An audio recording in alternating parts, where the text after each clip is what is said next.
Here. Jennifer Flores, Present. Don Roden, Here. John Young. Okay. He is here. Okay, I just wanted real quickly to congratulate Dawn. She'll be moving upstairs, so we'll be losing a commissioner, I guess. But wish you luck in that endeavor. So congratulations. Congrats. Thank you. I'm going to miss you guys. I know I've been on the commission now for roughly 10 years, so I feel like we're family, and I'm going to miss everybody. So Are you We're still around. Is your seat that you're taking over going to be assigned a certain liaison position, or will you be assigned to us? I don't know that yet. The seat I'm replacing wasn't on the historic commission, but I'm not sure how it will go. I'm Okay. sure we'll address Well, that. maybe okay, that'd be great if we could still have you somehow associated with it. Yeah. Fred has an announcement to make. Go ahead, Fred. Fred, you're, oh, okay. I don't know what my announcement is, I but think it's that we've got limited amount of time because of a so there's a limited amount of time tonight. There's a traffic safety commission meeting at 6 that both Karen and Jason need to get to. So we're trying to move through things quickly tonight. So yeah. Okay. Has everybody look over the minutes for the last meeting? Say that again. Did you look over the minutes for the last meeting? Yes. Does anybody have any questions, changes? If not, I'll entertain a motion. Motion to approve the minutes as presented. I seconded. Okay, any more discussion? There you are, Beth. Sorry about that. I was having trouble getting connected. That's okay. We just, there's been a motion and a second to approve the minutes as We presented. approve the minutes. And those in favor, aye. Aye. Aye. Hi. Aye. Those opposed, nay. Do we need to go to staff reports, or can we just open up the continuance? We can go straight to the continuance. Karen, do we need to reread that script? That was my first question. I do not believe so, but it wouldn't hurt to at least remind any commissioners that if they have any conflicts of interest, biases, ex parte contacts, or site visits to declare them. And I already knew I have to read my whole spiel again. You do have to read that again? They said I have to read it again. Okay, go ahead. Okay, so And before we start that, this is in regards to the continuance for public hearing file number CA-2020-08, request to demolish the structure, construct a 3-story mixed-use building in its place. Go ahead, Jennifer.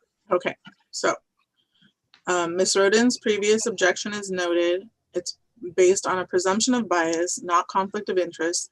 Ms. Roden's concerns are noted, but despite her concerns on my proximity to the property in question, I confirm that my decision will be based only on the record presented. I live next to the subject parcel at 434 South Main Street. I have not prejudged this application. I enter into this hearing with an open mind and understand that I must evaluate, discuss, and vote solely based on the factual record before the Historic Preservation Committee and applicable land use criteria. When asked to make a decision on this application, I have the ability to set aside any personal views. I take my responsibility as a decision maker seriously. I am confident in my ability to sit impartially in this quasi-judicial setting and make decisions based only upon the facts and applicable land use criteria. As for ex parte contacts, I had one conversation with, oh, is it not right now? It is, right? I had one conversation with Mr. Harris after our last meeting on November 18th. He called me to inform me, he called me on the 19th to inform me that on the 20th, people would be entering the home because it's a vacant home that lives or that's next door to my house. And I don't want vagrants living there, so I keep an eye on it, same as I keep an eye on the one across the street. So he called to let me know that someone would be entering the home, and that was the extent of our conversation. And that's the only contact outside the ones I previously disclosed, and those are a matter of record, so I don't have to disclose them all again. And I think that's it. Okay. I spoke with Fred prior to the meeting, and I think the best way to kind of approach this application, since we now have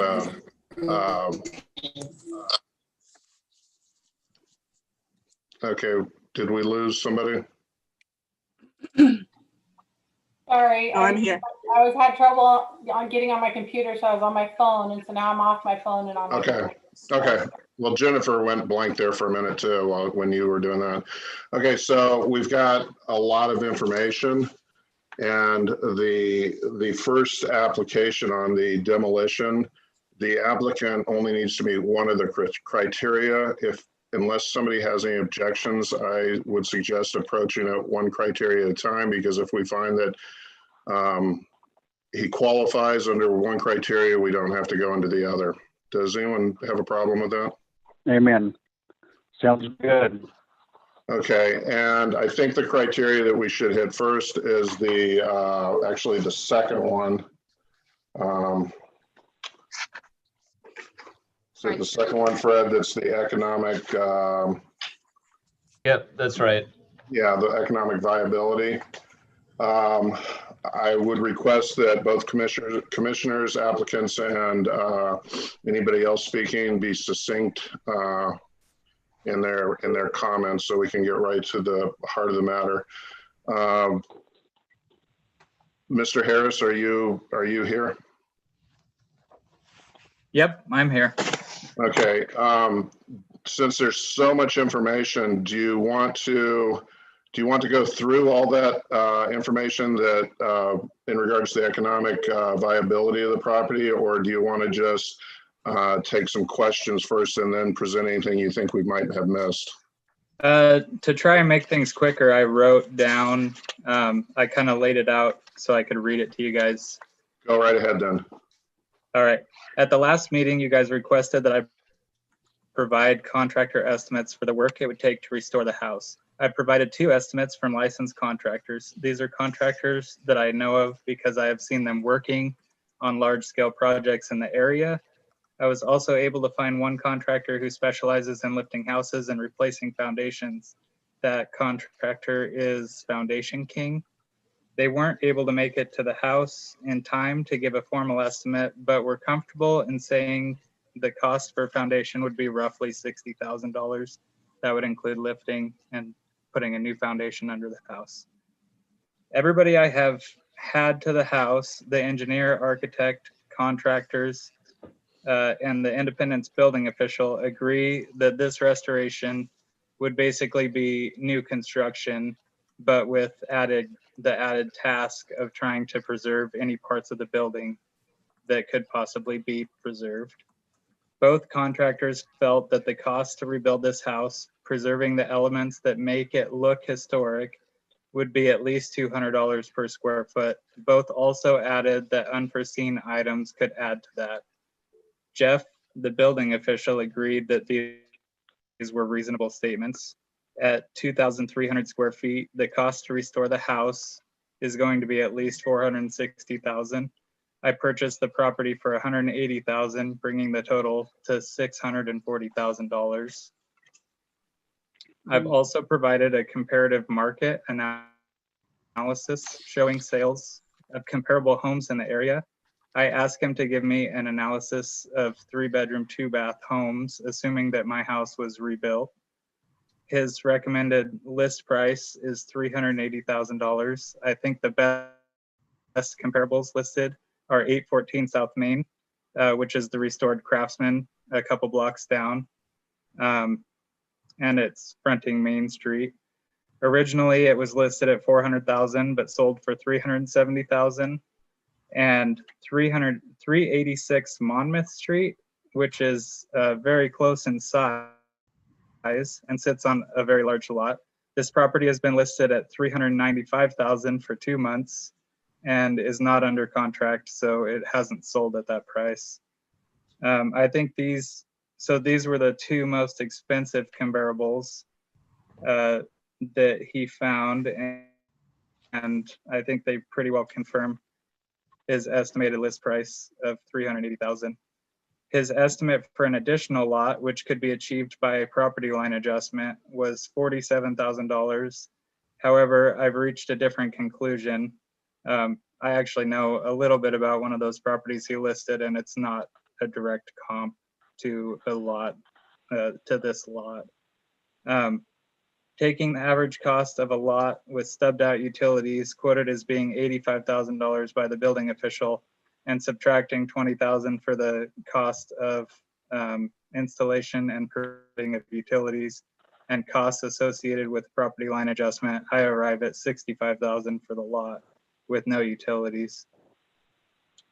So $380,000 for the house plus $65,000 for the lot is $445,000. The total cost of the property and restoration was $640,000. So 640,000 minus 445,000 is a negative return of $195,000. The proposal meets criteria B that the structure cannot be rehabilitated on the site to provide a reasonable economic return compared to other structures in the general area. Thank you.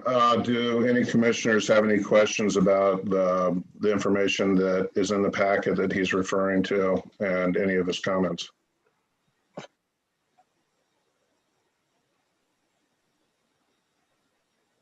Nope. Do we have any kind of consensus about where we stand on this criteria? I mean, criteria number 2, is that the one? Yeah.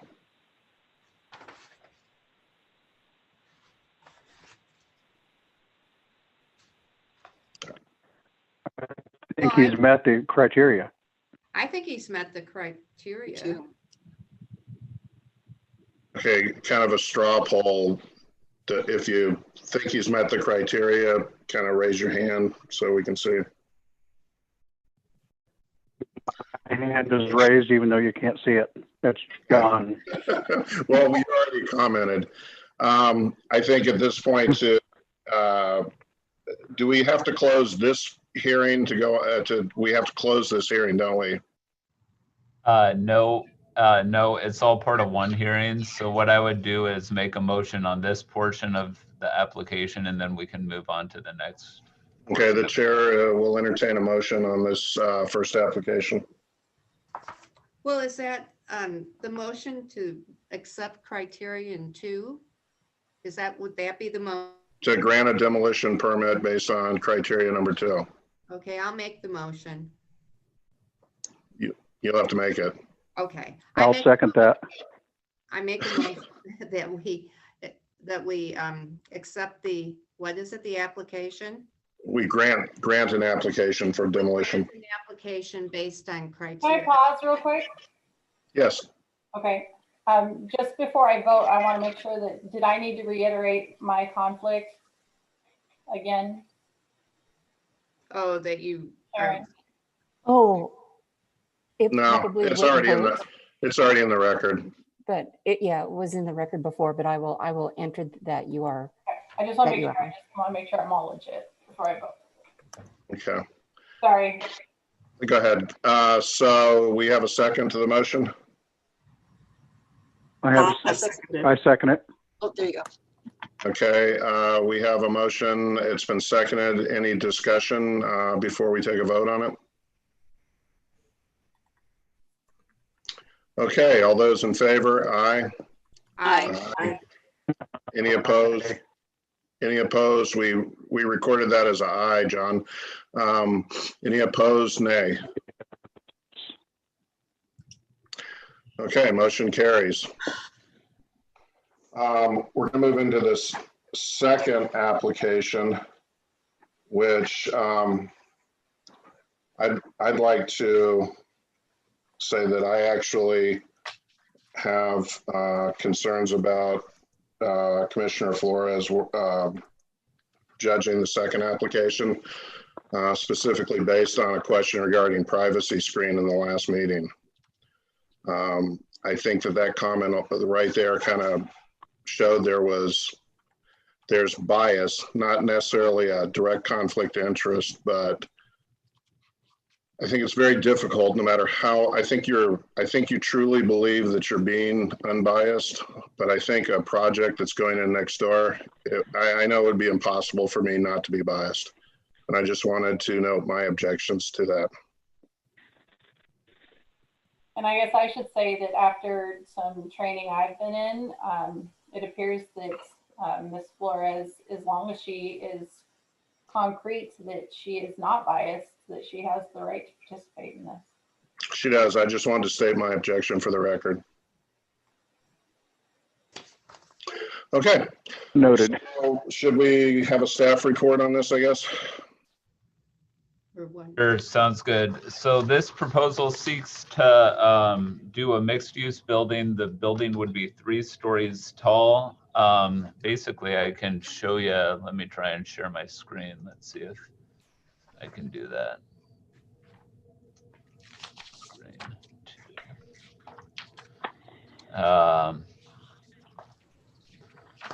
So this is really the depiction of the building. You can see there's mixed use proposed on the ground floor. It would be set back 21 feet from the front property line, similar to the properties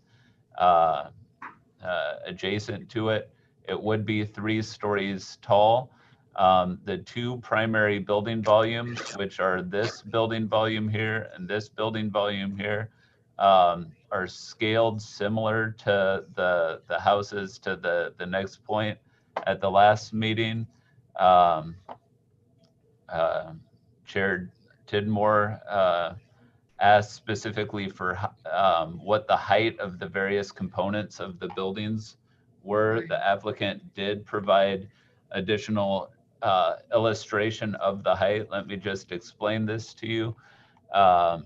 This is like 27 feet to this point right here. And you can see when we look at that, that is really what is on the front facade. Everything else is a shed roof, or excuse me, a hipped roof back. So it sort of slopes back. So the height is actually back from the back of the building. Also, these dormers, these gable dormers here along the front of the building are set back quite a bit from the front of the building as well.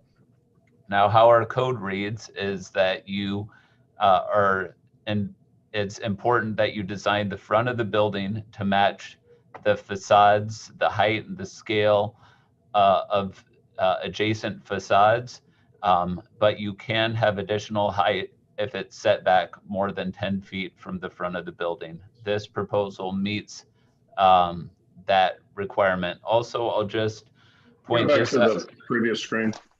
Yeah, hold on. Okay, so it's 27 feet to where? To this point right here. And then the hipped roof pulls back. Yeah, okay. Okay. So like that. So it's really tough to sort of picture a roof line based on a 2-dimensional drawing.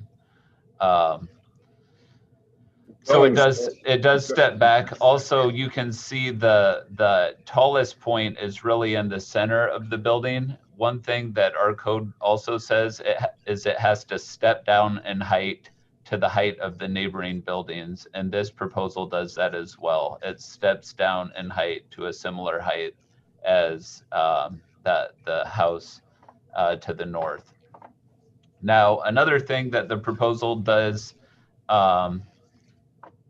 is it incorporates a setback sort of rather than just having one long building, Right. 100 feet long, it breaks it up by this setback right here. And that is something that we specifically called out doing in the code. Now, we recognize that in certain instances in the historic residential overlay zone, there's going to be people who go in and they buy 2 lots next to each other, or they have a particularly large lot.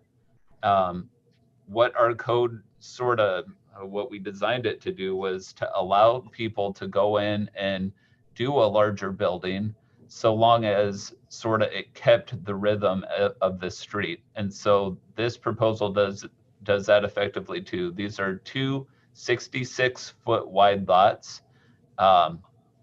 This would be a 16-foot side yard setback on this side, a 16-foot side yard setback on this side, a 40-foot wide building, and essentially 2 10-foot setbacks on the side. So it kind of creates that residential rhythm that you see elsewhere on the street. Just to give you a comparison, the house on the north side of the block has a 16-foot side yard setback as well. So this would match that side yard setback from the street. So there is that as well. When I wasn't here last month, but when I got the information, first thing I looked at it and then I thought, I don't mind the height so much, but it's just a mass of building. Something I actually brought up last time. It would have been helpful to, and I know this is more money for the applicant, but it would have been helpful to actually have at least the neighboring property kind of illustrated with it. Right. When you're talking about mass, you're trying to conceptualize this all in your head when there isn't a visual aid, and that's actually pretty important.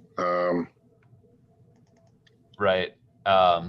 We did try and provide this illustration to give you some of those. No, but it doesn't have it in scale together.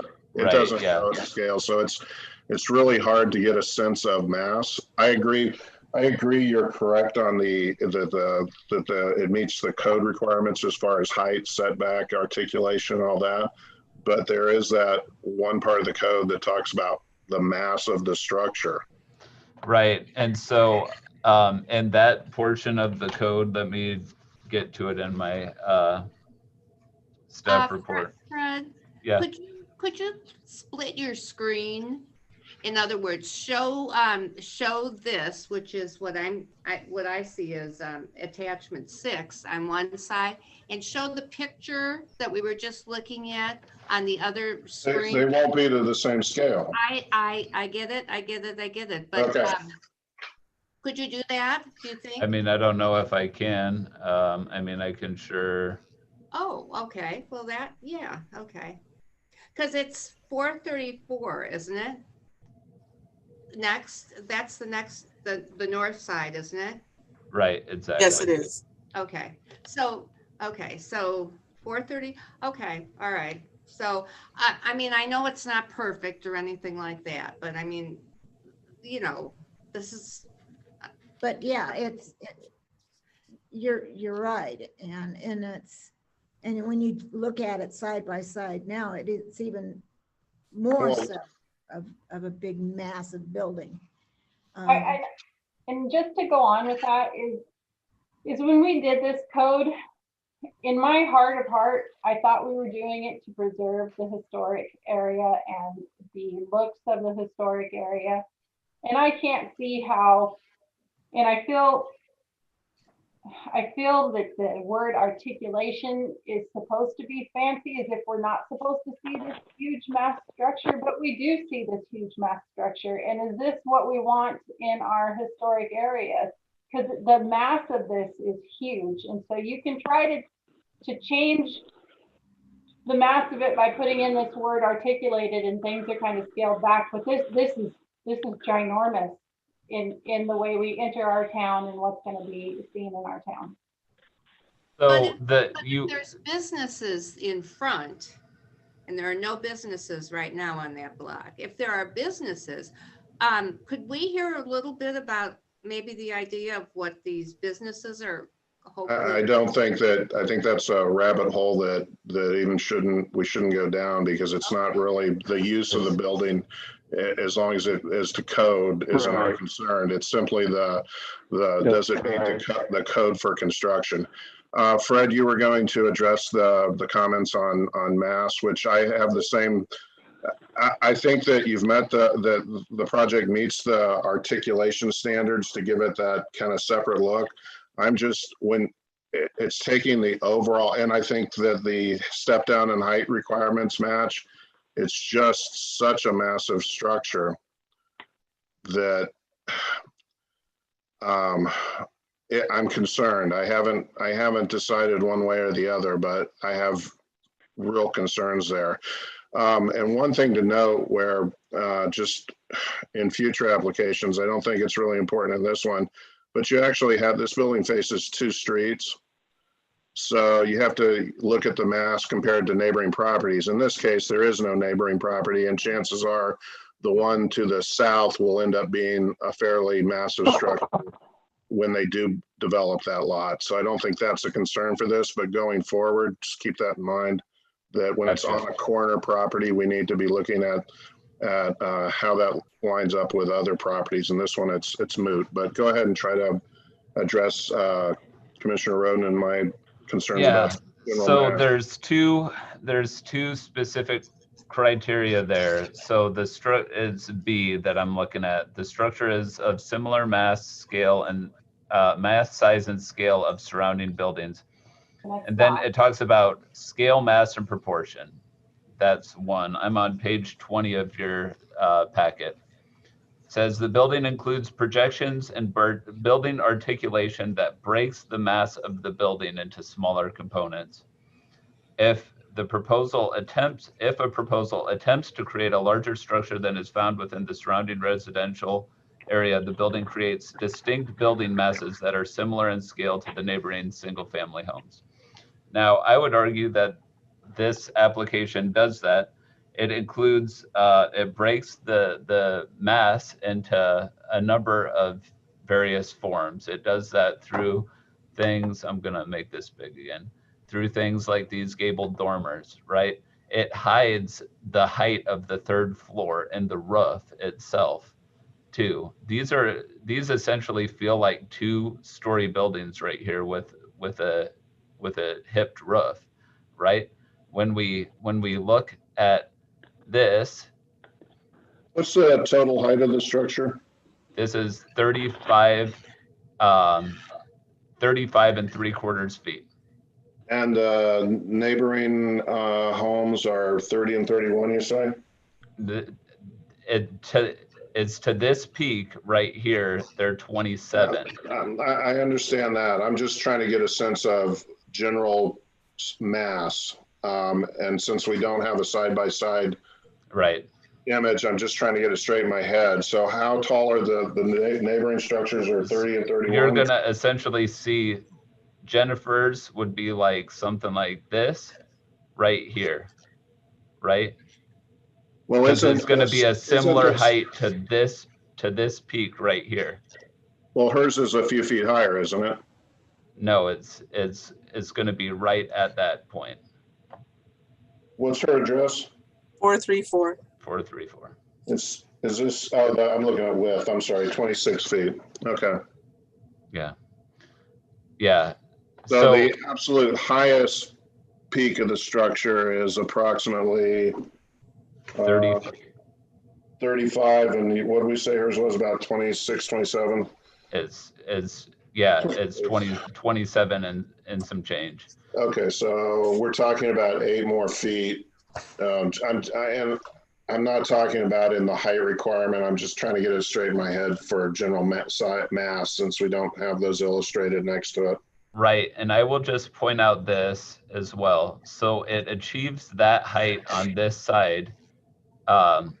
And the staff report, I put 40 feet behind the front facade. That's not a correct number. It's 20 feet behind the front facade. It's 40 feet from the street.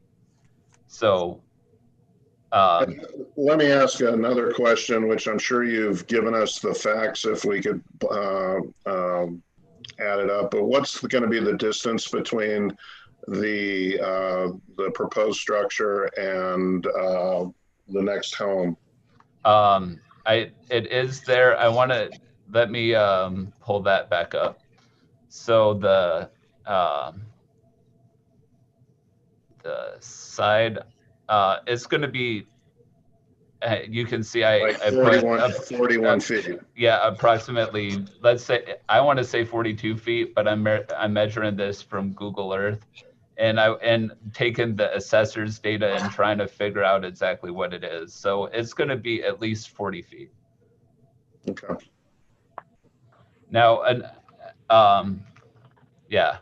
Plus, that is it is a lot and a half, really, that it's not like it's being all crammed into one lot. No, it's not. But if you look at page 21 of 90 of our packet, and you look at how the scale and proportions of mass and height should look as compared to buildings surrounding it, this is in my opinion, this is exactly what should be written down on this is not. So when we look at the scale of this building, this is not the scale and proportion to the buildings surrounding it. It is not to the mass of the buildings that are surrounding it, and it is not to the height of the buildings that are around it. So for me, I have very, very strong feelings that we are not doing what we said we would do by building historically similar structures in our neighborhoods. If we put in this massive building with it looks like 6 exterior doors on the front of it, that's not in scale or size or mass, scale proportion, looks anything of what is in that neighborhood or the things we want to preserve in Independence. Exactly. I think it's kind of, I mean, the amazing thing is, let's just remember where we were when we wrote this code. Where we were when we wrote this code is 100% lot coverage, right? You could build to the property line on all sides. You could build up to 45 feet, right? Somebody could have come in and said a 5-foot tall building. Fred, let me stop you there. Yeah. What the code used to be is irrelevant. Yeah, I know. I'm essentially. I'm just reminded. I'm reminded, folks, that it's better. It is much better. Right, but then by that same cause, what we feel and what we think doesn't matter to what the code says. Actually, it does in this, because scale and mass is not clearly defined as far as the height, articulation. Those things can be argued, but proportion and mass is often a personal choice. So it does matter what we think, I believe. However, Don, one thing to point out in the defense of the application is it's saying, look at surrounding properties.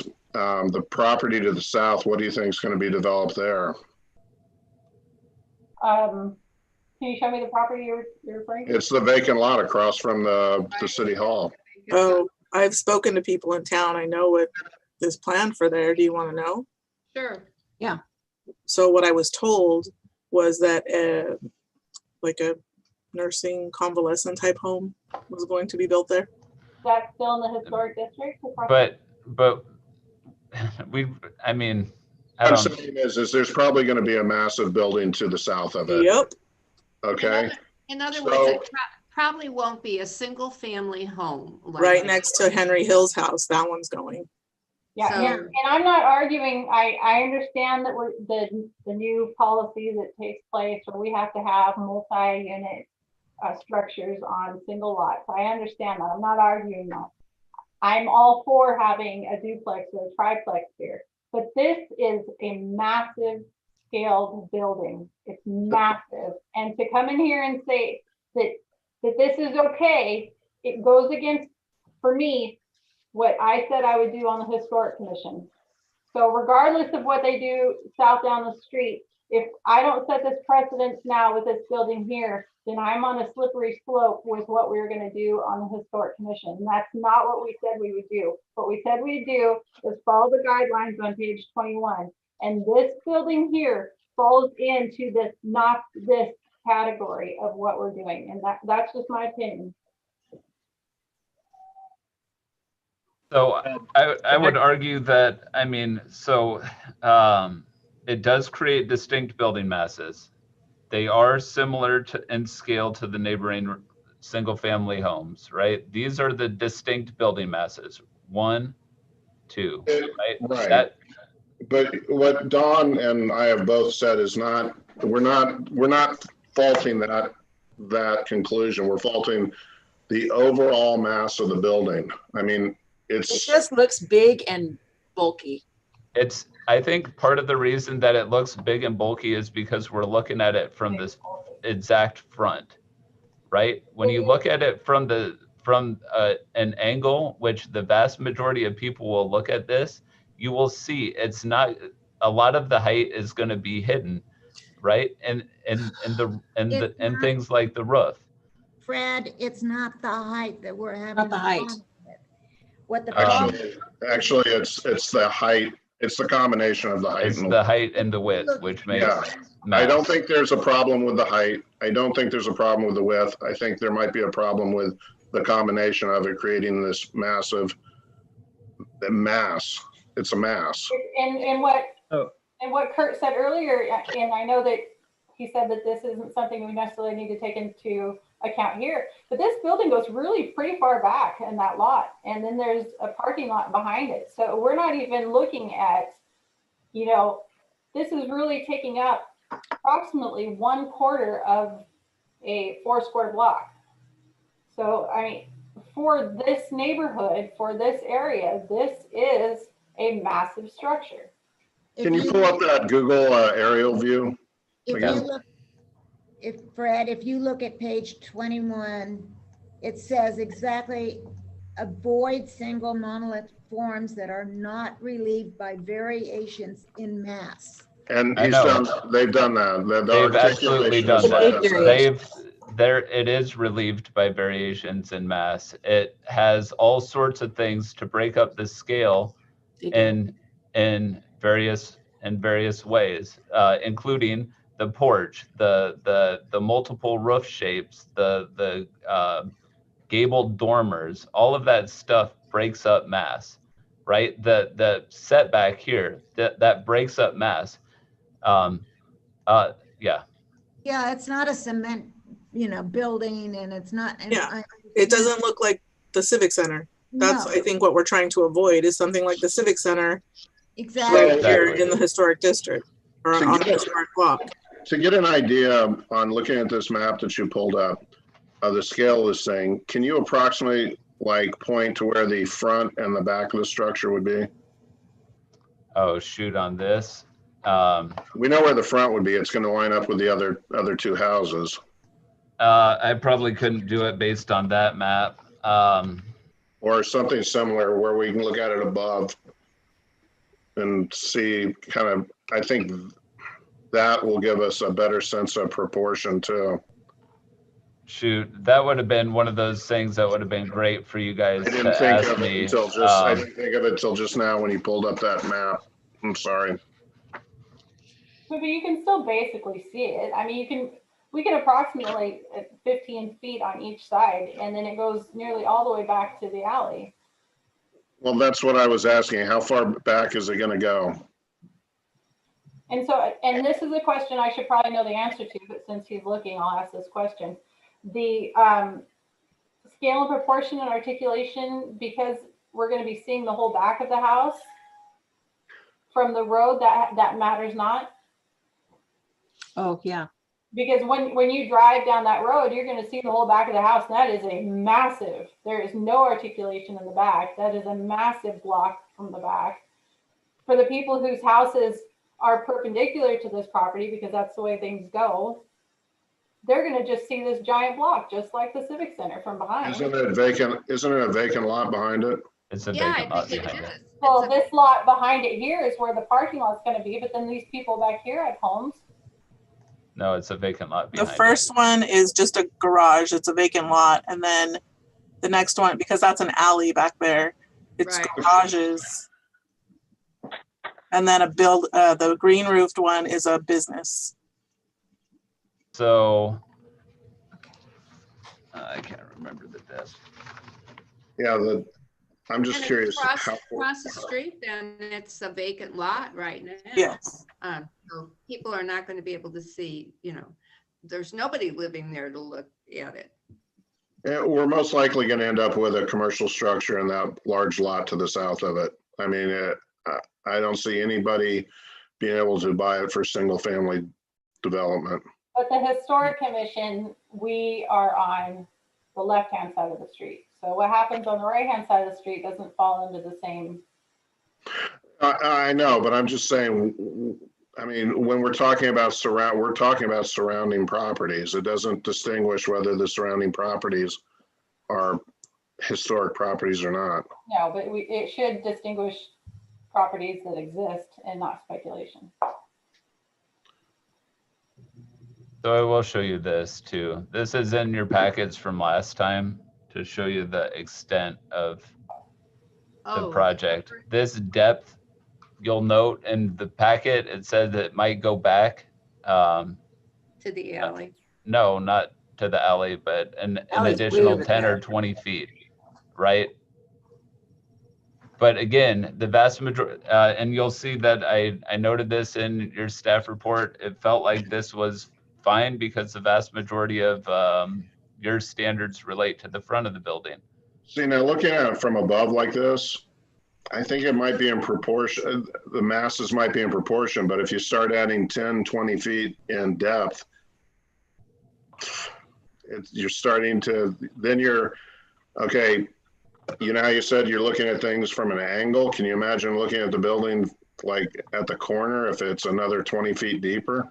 Right. Well, the thing is that as part of any sort of site design review, they're going to need to include landscaping too.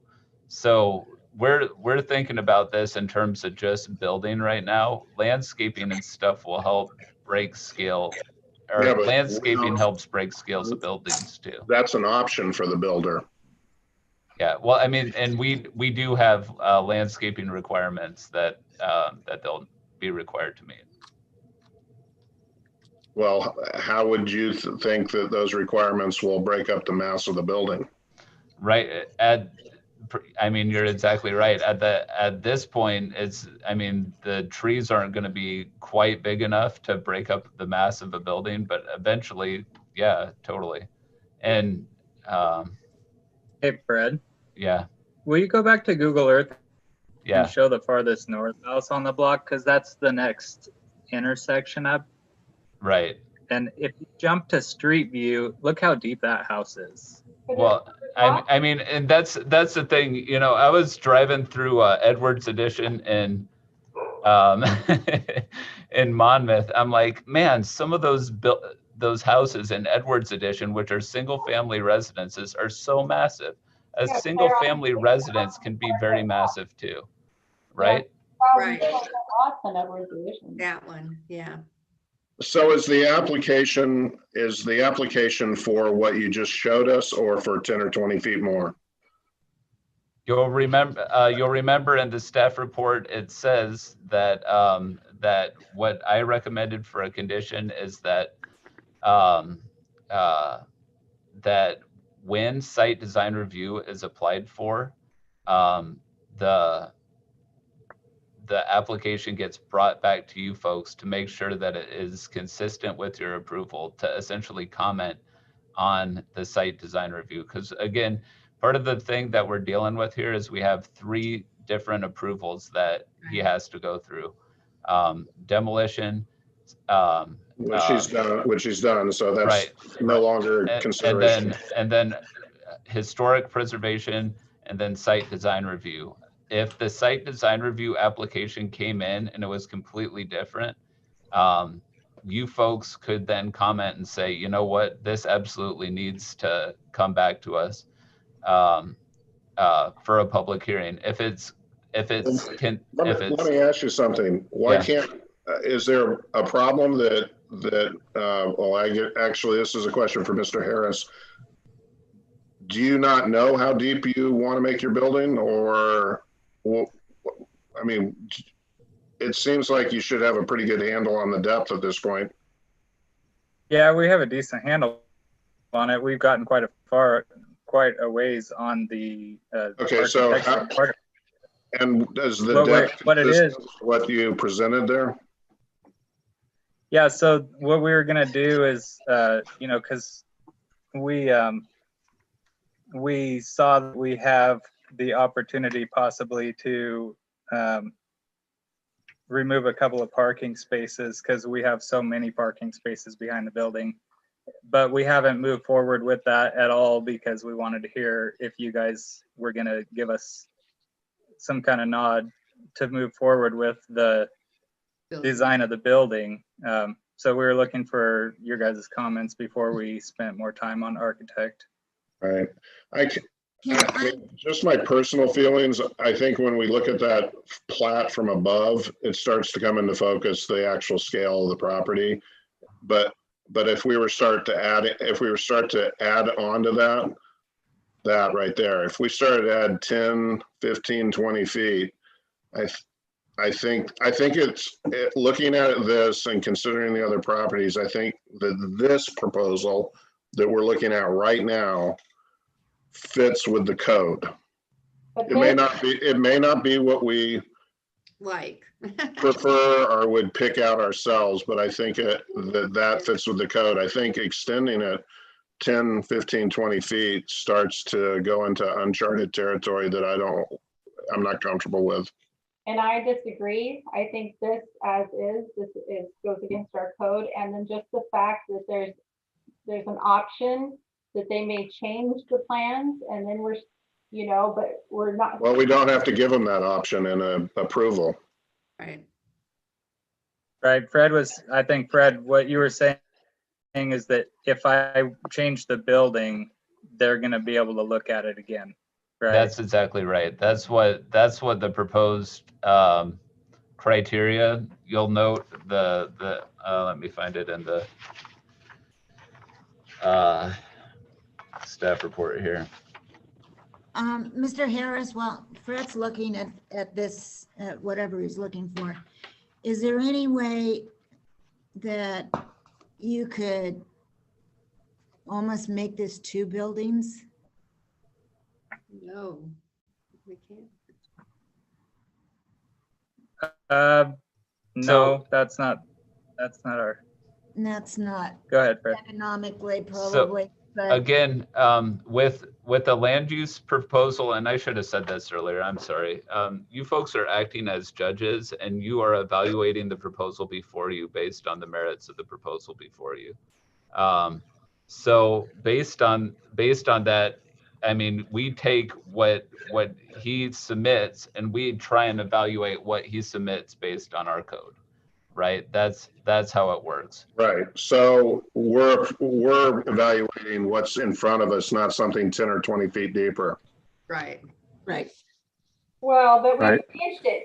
They've changed it since the last time we spoke. So I don't know what we're evaluating it on. Hold it. What was changed since If the you last look on time? page 25, you'll see where he's getting the extra parking spaces because in our last meeting, I'm pretty sure each unit had 2 parking spaces to limit on-street parking. And now on page 25, we're only required to have 1 space per unit. We talked about that, but we don't have purview over the No, parking space layout. That's why. But no, that's not true. The same handout was handed out at the last meeting. Yeah. Page 25, it's the exact same attachment. We only require 1 space per residential unit. I think it's citywide, but definitely in our downtown area. Right. And I asked that question about parking last time more as curiosity, not as part of our evaluation, because it really shouldn't be in there. Right, and what I'm aiming for on that is 2 parking spaces per residential unit, which we have way more than enough space for at least that much right now. Yeah.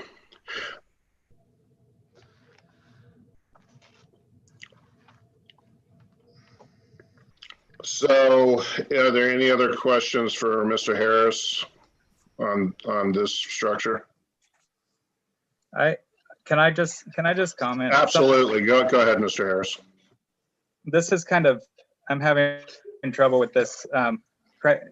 In the new construction in a historic district, your guys' code, the new code that we just passed, it talks about scale, mass, and proportion, and it says the structure is of similar mass, size, and scale of surrounding buildings.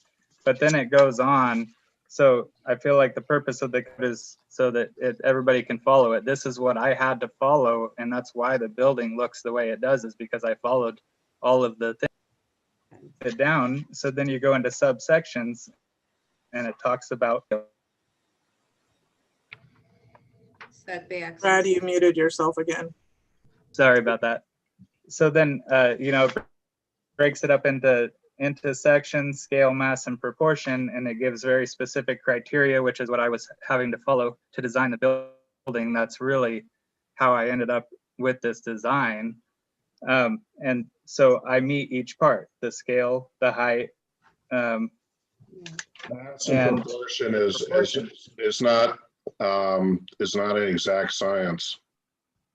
Well, Mass and proportion is and I think Fred was nodding his assent in that comment.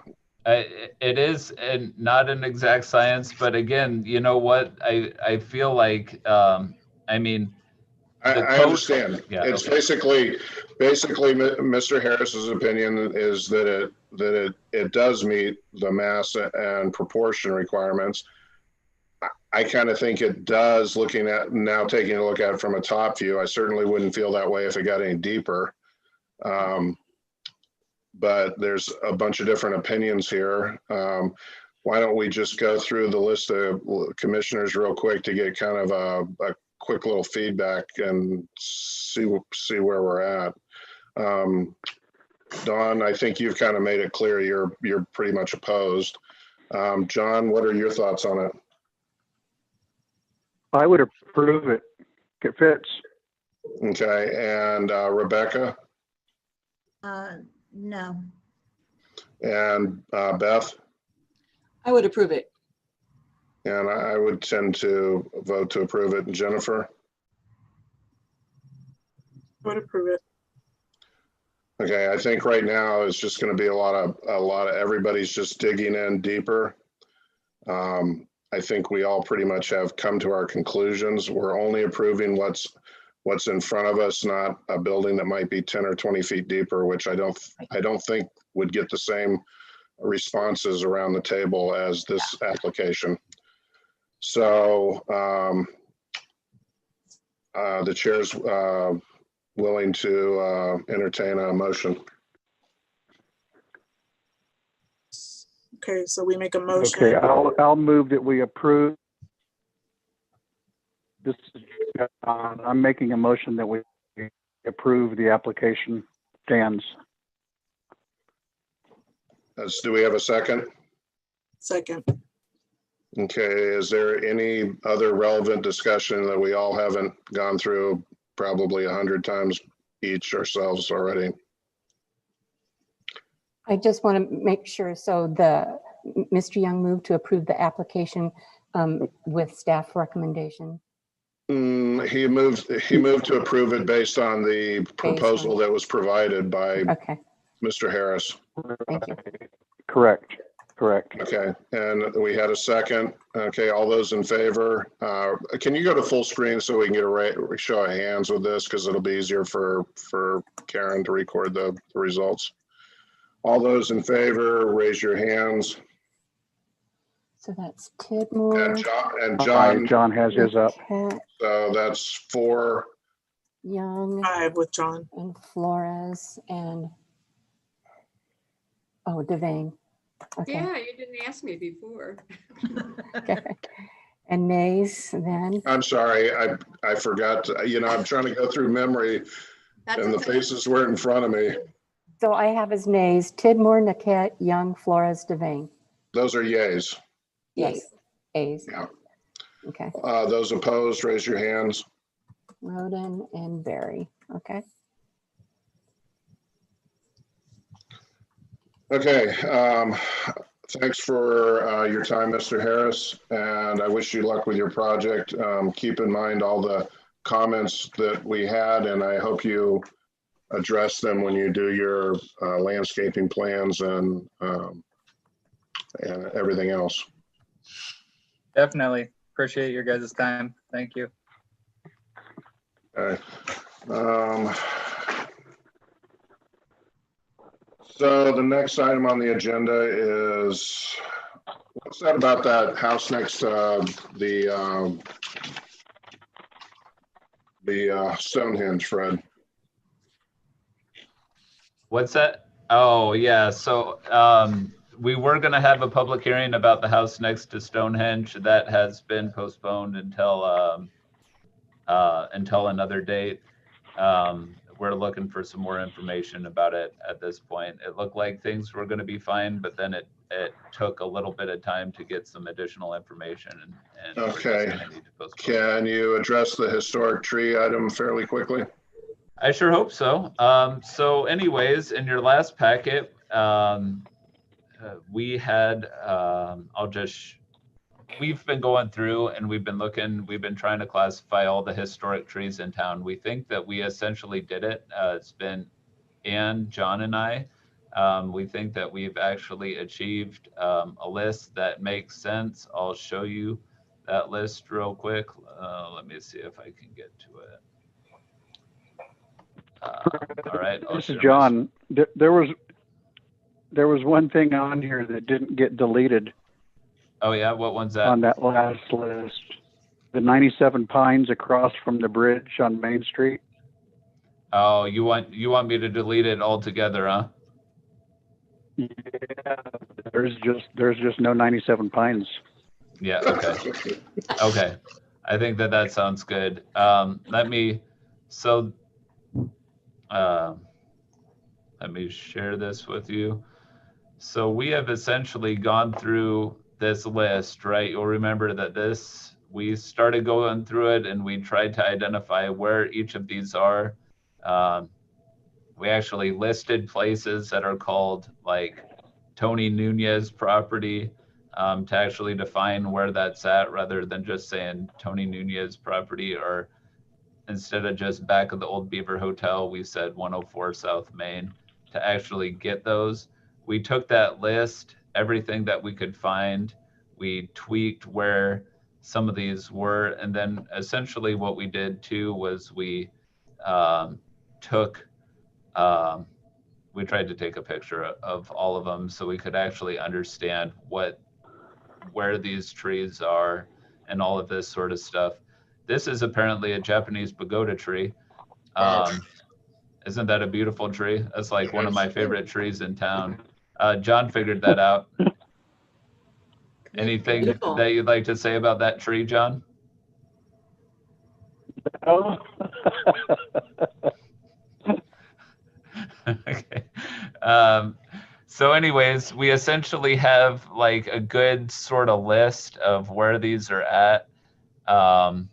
You know, some of them are not the greatest looking trees anymore, like this guy right here. I mean, this poor tree has been hacked pretty good. How about some of these ones here? These tulip trees here have also been hacked. You know, some of these things.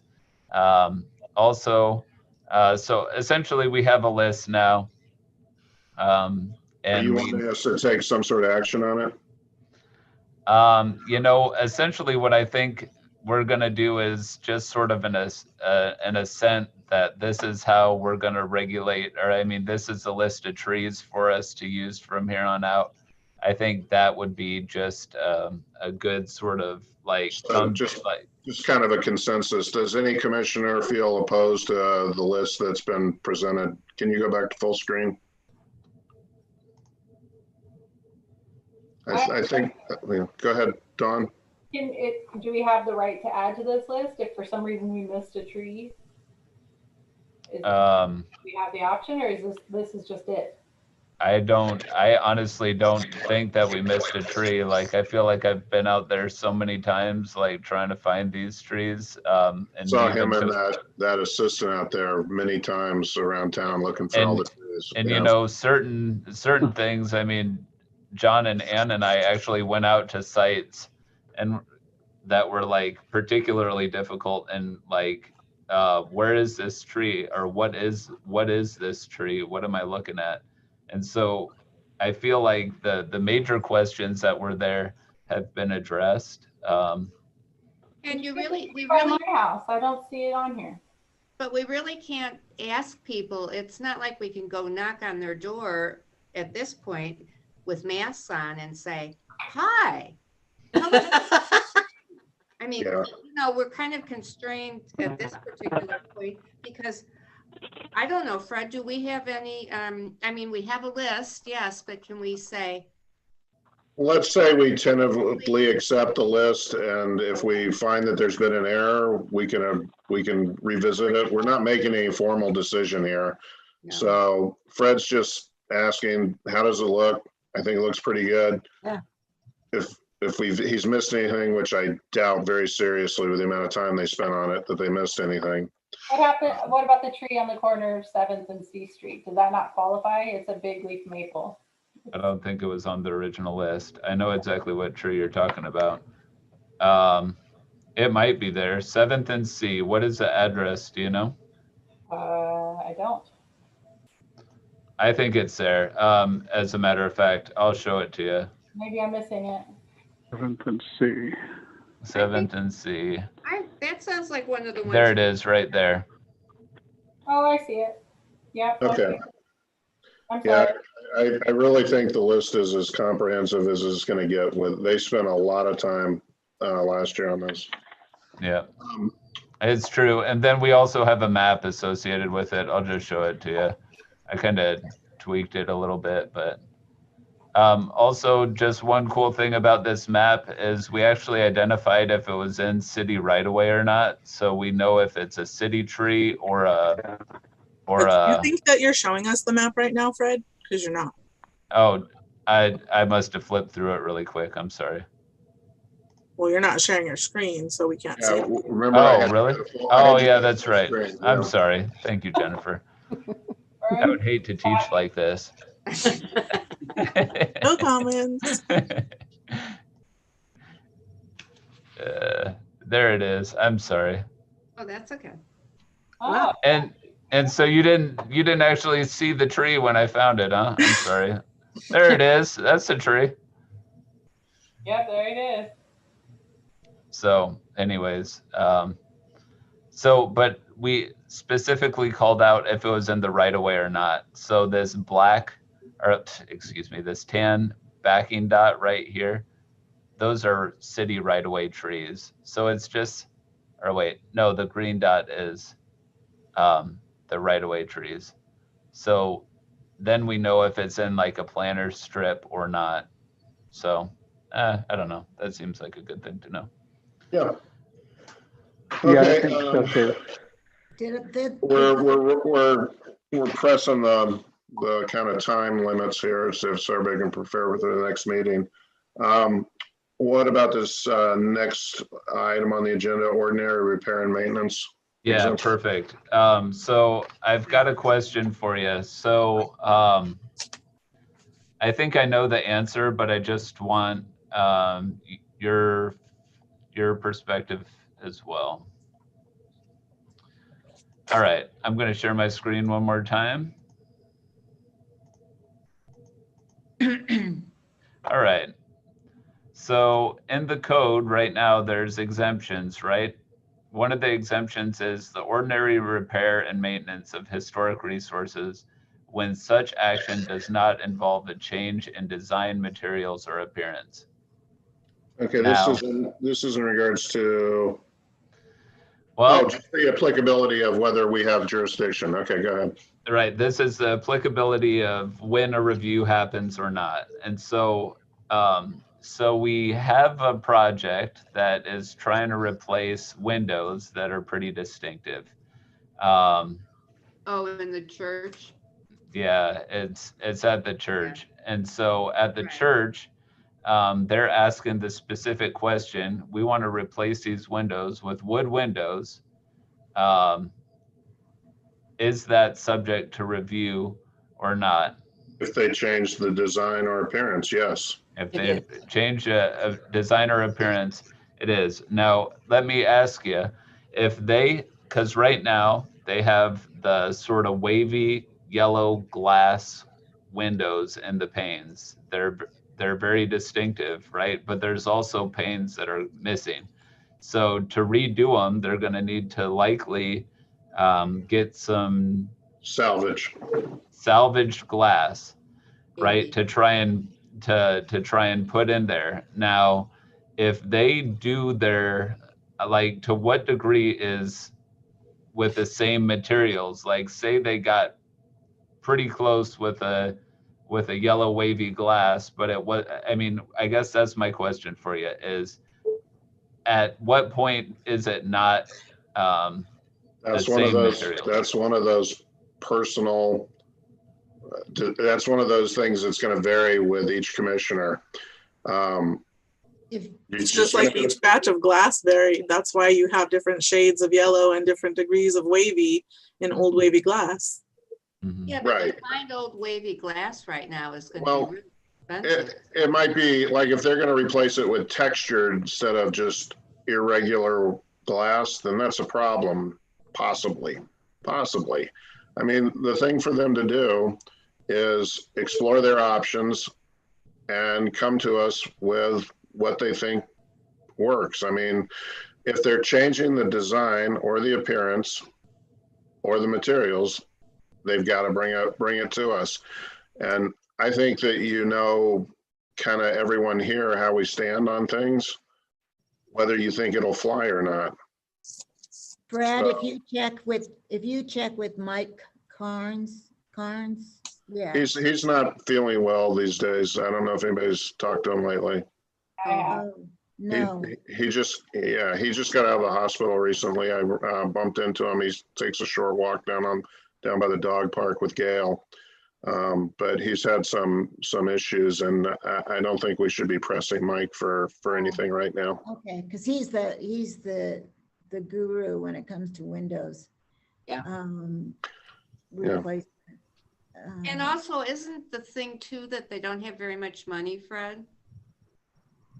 Well, I mean, the answer is, I mean, Curtis gave me the answer that I assumed. I just wanted to confirm that was indeed the answer. But we couldn't give you really a concrete definition of what's going to change it. Yeah.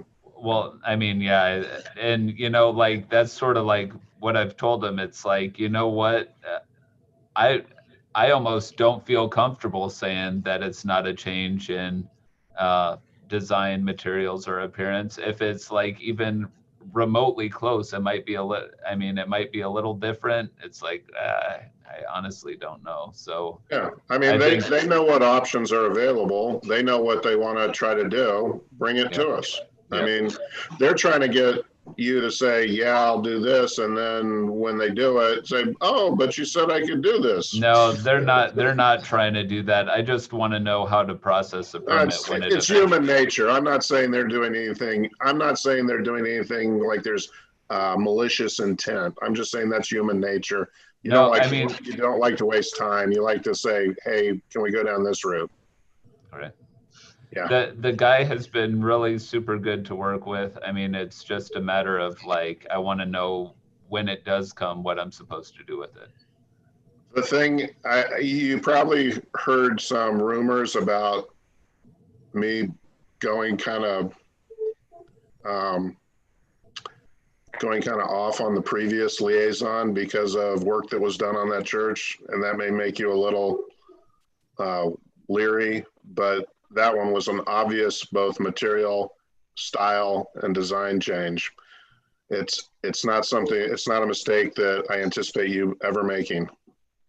Yeah, I tend to think that church is one of the most important buildings that we have in town. Like, and it's on a main road that everybody drives past. Yeah. I agree. And I think that you will know when you need to bring something to us. And I think to try to get a definitive answer over whether some change on the window is going to be acceptable, we're not going to be able to tell you until we see it. Gotcha. Sounds good. Okay. I did want to bring up one other thing. Okay. So we're all very disappointed, I'm sure, that we just approved a demolition. It's basically, we just executed a house. I'd like to see fewer of those, and the way we see fewer of those is address the ones that are falling into disrepair. I don't know if it's the commission that should prepare it or staff, but we need to prepare a list of properties that are heading down that same road of demolition by neglect, because there are several in town at least. Yes. And start with the one across the street from my house. Yes. Yes. Right. And there, you had in the packet somewhere, there was part of the building code where if they reach a certain point, they either have to fix them or get them demolished. And if they're in a state that we can make that happen as far as a repair, we should be pushing.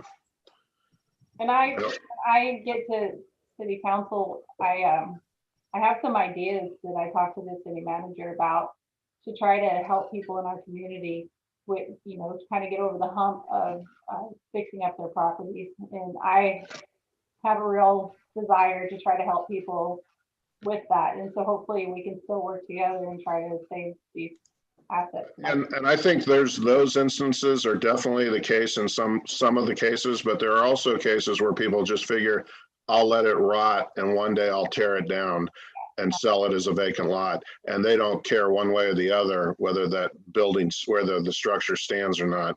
Right, yeah. And those are the ones that we really need to be aggressive on. Those people are actively destroying a resource that the city has. Jennifer, would you say that's what happened with the previous owners of the house that we've demolished today? Yes. Yeah. Oh, yeah. Okay. Yeah. Just in the time that I lived here, we saw a decline, and there's been nothing put in that property since they purchased it. Honestly, the people who lived there previously, I worried for their kids in that house, and I may or may not have, made reports as a mandated reporter because there were concerning things in there. Yeah. So Fred, I'd like to move in at least identify, the next step is identifying properties that are headed down the road of demolition by neglect. I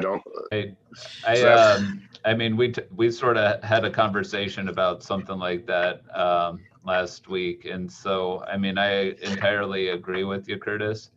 And I actually drove around today and just a quick sort of good, fair, poor condition of buildings in the district on a map. And I will have a map of buildings for you. I could have it probably at your next meeting of ones that I think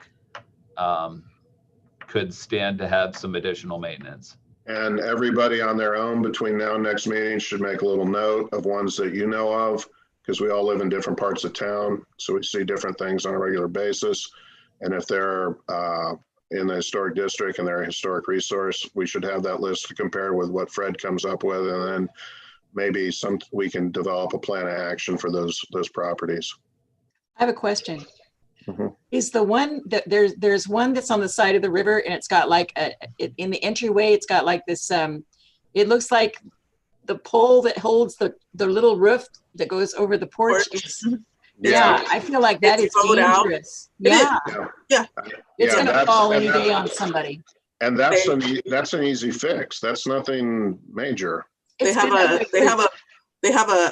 like a block or probably a 4x4 kind of leaned up against it, trying to wedge it up. It's moving further and further out every time you look at it. and they're gonna It's a lose that whole danger. front porch. And- The garage, if you look at the garage on the side of it, I'm pretty sure it's exploding. Which house are we talking about?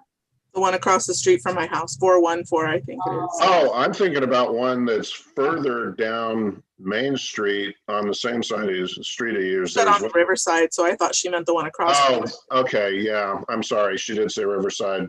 That's why I said, I think we should all kind of make a list, and when Fred compares it, we should kind of have a list of our own to bring up if there are any that he missed or had a different opinion on, just to ask about. Okay. Is there anything else that anyone else wanted to discuss at this time? Okay, I call this meeting adjourned. I'm gonna miss you guys. We'll miss you.